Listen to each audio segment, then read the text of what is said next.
And the first thing I realized is that I had a quite unique asset. I'm bilingual. And it became very obvious to me, especially because certain work I had done in access to justice, that there was a huge gap when it comes to bilingual services. And I got connected doing community work, primarily because I was bilingual. Not so much because I was a highly educated person, but because I was bilingual. Again, connected to language and connecting to the idea of doing something unique and wonderful for the community. All the heads of the departments of public agencies in Talbot County were asking themselves the question, how can we provide excellent services to everybody? That means also when we have to do it in a language that is not our own, and when we have to work with people that have a culture that is different from ours. They came up with a plan, and they said, we want people who are providing these services to be very professional. We'll give them the tools so they can do their job properly and feel more comfortable in their shoes, because believe me, interpretation is not the same as just being bilingual and improvising and doing the best of yourself. But you see, when you're connecting somebody who needs a service to the other person who is an expert in that service, you have like 3 different cultures in place.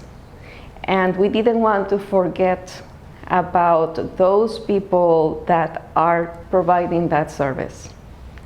So we spoke with them for the span of the last 2 years. It was a beautiful conversation.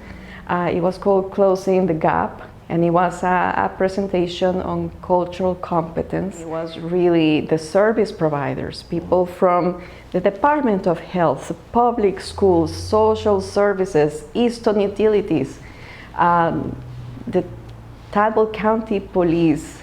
There are many more. Everybody sat and had a moment to think of what it is to have your own culture. What makes me unique? What defines you, David? What is important to you? And where do we meet?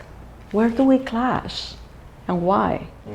It was, in the words of the participants, a very eye-opening, interesting, non-threatening conversation through which they really enjoyed even learning about themselves, learning about others, because the first part of the presentation was a dialogue, and everybody loved sharing from grandma's meatballs to memories of maybe trauma experienced during childhood. I mean, actually this afternoon we will be working with emergency responders from Caroline County.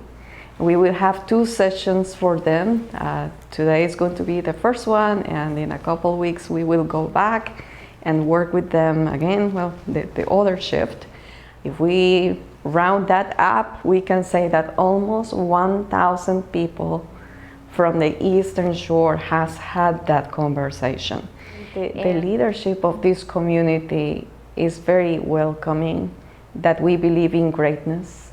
We believe in communities where we help, embrace each other, empower each other, because if you do well, the whole community does well.